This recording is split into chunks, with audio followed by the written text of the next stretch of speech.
Property విషయంలో confusion గా ఉన్నారా? గేటెడ్ కమ్యూనిటీలో ఫ్లాట్ తీసుకోవాలా లేదా విల్లా తీసుకోవాలా? మన పిల్లల భవిష్యత్ కోసం ఓపెన్ ఫ్లాట్ తీసుకోవాలా? మన హైదరాబాద్ లో ఏ లొకేషన్ లో కొంటే మంచి అప్రిసియేషన్ వస్తుంది? మరి నమ్మకమైన ప్రాపర్టీ కొనాలంటే నమ్మకమైన గైడ్ కావాలి కదా. ప్రాపర్టీ అడ్వైజర్ కోసం సంప్రదించండి వరాహస్వామి ప్రాపర్టీ గూగులర్. కాంటాక్ట్ 7207218485. ఓం శ్రీ గణేశాయ నమః. ఓం శ్రీ విష్ణురూపాయ నమః శివాయ. నమస్కారం అండి. 2024 జూలై మాసంలో ద్వాదశ రాశి వాళ్ళ మాస ఫలితాలు ఎలా ఉన్నాయో తెలుసుకుందాం. దానికన్నా ముందు ఎవరైతే ఈ వీడియోని చూస్తున్నారో లైక్ చేయండి, షేర్ చేయండి, సబ్స్క్రైబ్ చేసుకోండి. మరియు ఈ యొక్క ప్రేక్షకులకు ఒక చిన్న సజెషన్ ఇవ్వడం జరుగుతున్నది. ముఖ్యంగా ఈ యొక్క గోచార ఫలితాలు అనేది, అంటే రాశి ఫలితాలు అనేవి జస్ట్ 20% మాత్రమే తీసుకోవాలి. అంటే ఈ రాశికి పూర్తిగా బాలేదు అన్నప్పుడు మీకు అలా ఉండదండి. ఎందుకంటే మీ ఒక స్వజాతకం, మీరు పుట్టిన డేట్ ఆఫ్ బర్త్, టైమింగ్స్, దీనిపైన హారోస్కోప్ చార్ట్, జన్మ జాతకం అని ఉంటుంది. దాంట్లో ఉన్న గ్రహ స్థితిల వల్ల, తర్వాత దశాభుక్తిల వల్ల ఏర్పడే ఒక కష్టాలు కావచ్చు, సుఖాలు కావచ్చు, అది మెయిన్ ఇంపార్టెంట్ అండి. ఇక్కడ గోచార ఫలితాలు, రాశి ఫలితాలు అనేవి ఒకవేళ మీ జన్మ జాతకంలో ఏదైనా దశాభుక్తి ఇబ్బందిగా ఉన్నప్పటికీ, ఈ గోచారంలో మనకి గురుబలము, ఇలా రాహుబలము, శని బలం ఉన్నప్పుడు అక్కడ బాలేదు. కాబట్టి అక్కడ అంటే ఏంటి, ఇక్కడ మీ జన్మ జాతకంలో బాలేకున్నప్పుడు ఈ ఇలా గురుబలము, శని బలం ఉన్నప్పుడు జస్ట్ సపోర్ట్ ఇస్తుంది అని అర్థం. ఒకవేళ జన్మ జాతకంలో ఉంటున్న దశాభుక్తి కూడా బాలేదు, ఇక్కడ రాశి ఫలితాలలో ఇక్కడ గురుబలము లేదు, శని బలము లేదు అన్నప్పటికీ ఆ ఒక వ్యక్తి తీవ్రమైన దుఃఖం కావచ్చు, ఆర్థిక విషయంలో ఇబ్బందులు కావచ్చు, ఉద్యోగ విషయంలో ఇబ్బందులు కావచ్చు, మ్యారేజ్ లైఫ్లో ఇబ్బందులు, ఇలా అన్నిటినీ ఫేస్ చేస్తూ వెళ్ళాలి. ఇది చాలా ఇంపార్టెంట్ అండి. ఇది ఎందుకు చెప్తున్నానంటే ఓన్లీ కొంతమందికి రాశి ఫలితాలు మాత్రమే అని అనుకుంటారు. రాశి ఫలితాలు జస్ట్ 20% మాత్రమే.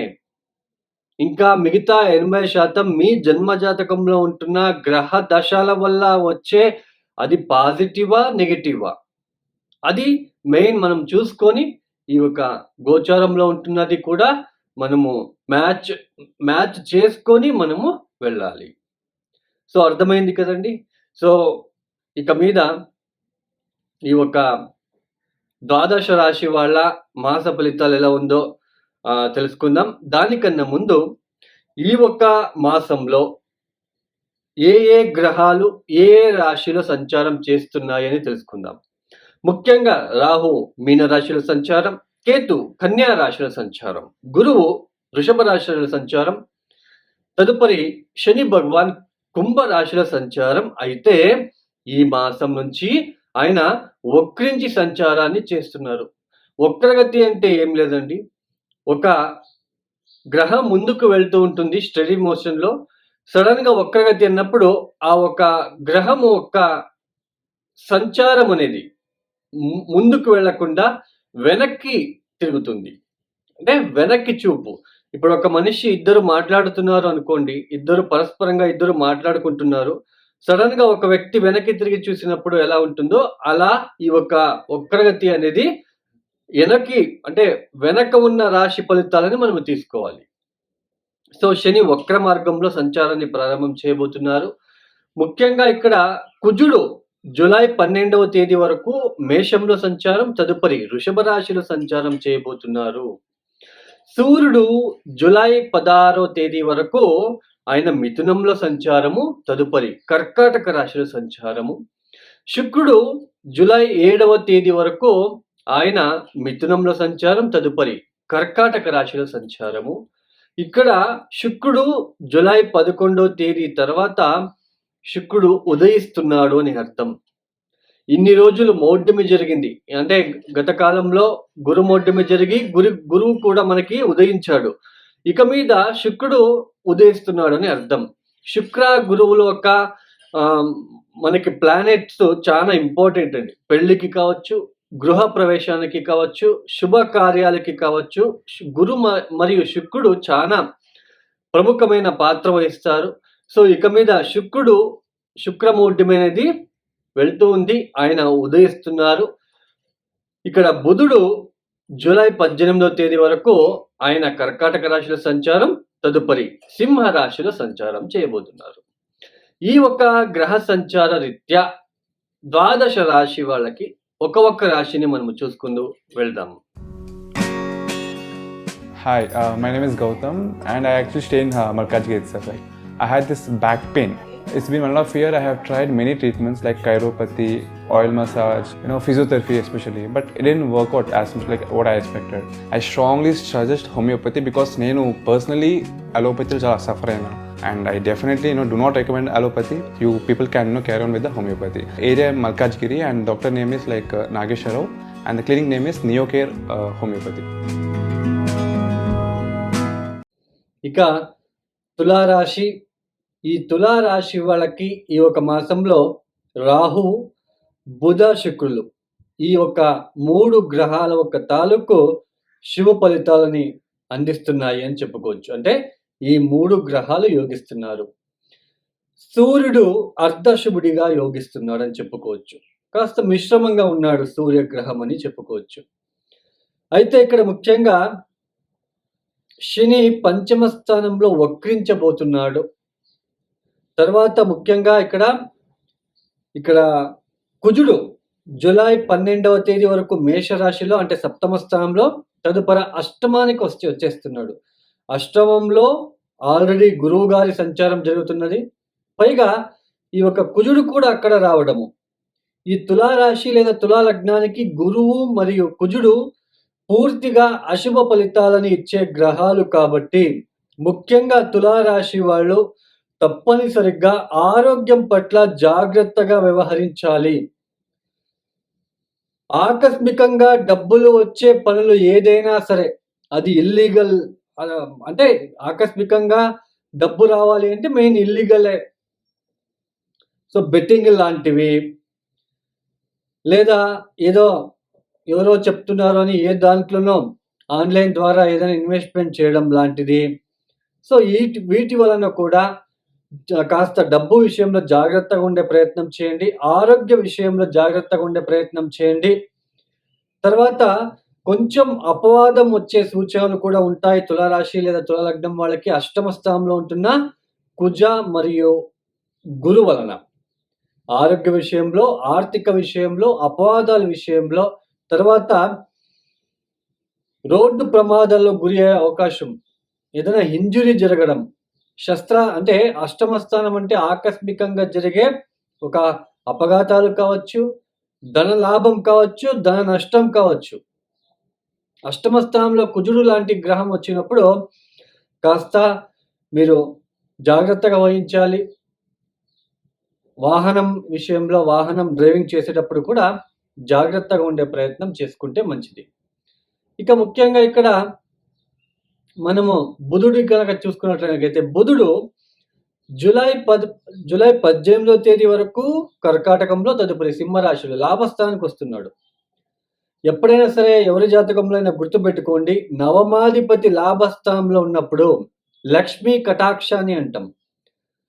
నవమాధిపతి లాభస్థానంలో ఉంటే దాన్ని లక్ష్మీ కటాక్ష అంటాం. ఆర్థిక విషయంలో మీకు జూలై 18 తర్వాత మీకు ఆర్థిక విషయంలో బాగుంటుందని చెప్పుకోవచ్చు.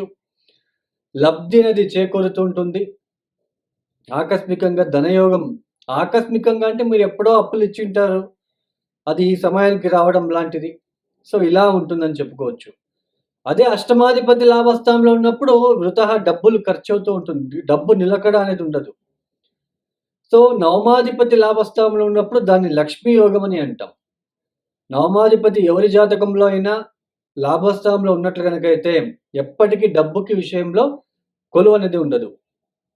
అయితే ఇక్కడ పంచమ స్థానంలో వక్రించిన శని వల్ల స్వయంకృత అపరాధాల వల్ల డబ్బులు నష్టం జరిగే సూచనలు, మానసిక పరమైన ఇబ్బందులు, మెంటలీ స్ట్రగల్ అవ్వడం లాంటిది, ఆ ఆలోచన విధానం ఎక్కువ ఆలోచించడము, తప్పు చేసేసానేమో, బెట్టింగ్లు కట్టడము, సో జూదం ఆడడం వలన, లేదా ఎవరో ఏదో చెప్పారని ఇన్వెస్ట్మెంట్ చేయడము, అక్కడ లాస్ అవ్వడము, ఇవి స్వయంకృత అపరాధాలు. సో ఈ యొక్క విషయంలో చాలా జాగ్రత్తగా ఉండండి. కర్మకారకుడు శని ఎప్పుడైనా పంచమ స్థానం అంటే ఏంటి? మన బుద్ధి, ఆలోచన విధానము. పంచమ స్థానం అంటే సంతాన స్థానము. తర్వాత మన ఒక ఆశలు ఎలా ఉంటాయి?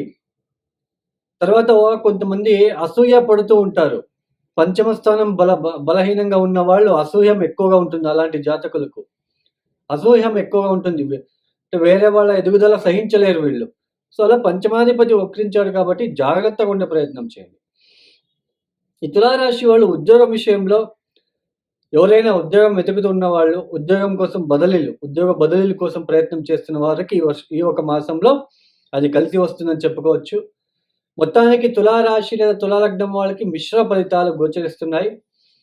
బట్ జూలై 18వ తేదీ తర్వాత ఈ యొక్క బుధుడు లాభస్థానానికి రావడము, ఈ జూలై మాసంలో చివరి వారంలో శుక్రుడు కూడా లాభస్థానంలో రావడం అనేది మీకు మంచి శుభ ఫలితాలని తెచ్చిపెట్టే ఆస్కారం ఉంటుంది. కాబట్టి ఈ యొక్క ఏదైతే గ్రహస్థితిని మీరు ఈ యొక్క బుధ శుక్రుల తాలూకు ఏదైతే లాభస్థానంలో సంచారం ఏర్పడుతుందో దాన్ని సద్వినియోగం చేసుకుంటే డబ్బు వచ్చినప్పుడు దాన్ని మీరు ఎక్కువ ఖర్చులు చేయకుండా, ఇన్వెస్ట్మెంట్ ఎక్కువ చేయకుండా ఈ సమయంలో మీరు వాటిని అలాగే సేవ్ చేసుకున్నట్లయితే వచ్చే రోజుల్లో మీకు మంచిగా ఉంటుంది.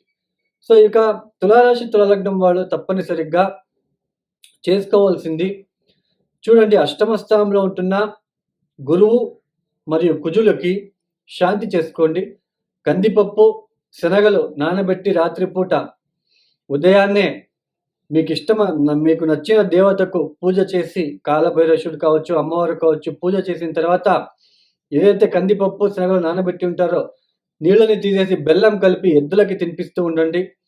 తర్వాత అమ్మవారి స్తోత్ర భువనేశ్వరి గాయత్రి మంత్రం చదువుకోండి. అమ్మవారికి, ఈశ్వరుడికి ఎక్కువ జలాభిషేకము లేదా కొబ్బరి బొండం నీళ్ళతో అభిషేకము. రాత్రి పడుకునేటప్పుడు హనుమాన్ చాలీస చదువుకొని పడుకునే ప్రయత్నం చేయండి. ఈ ఒక వీడియో మీకు నచ్చితే లైక్ చేయండి, షేర్ చేయండి, సబ్స్క్రైబ్ చేసుకోండి. సర్వే జనో సుఖినో భవంతు. ధన్యవాదములు.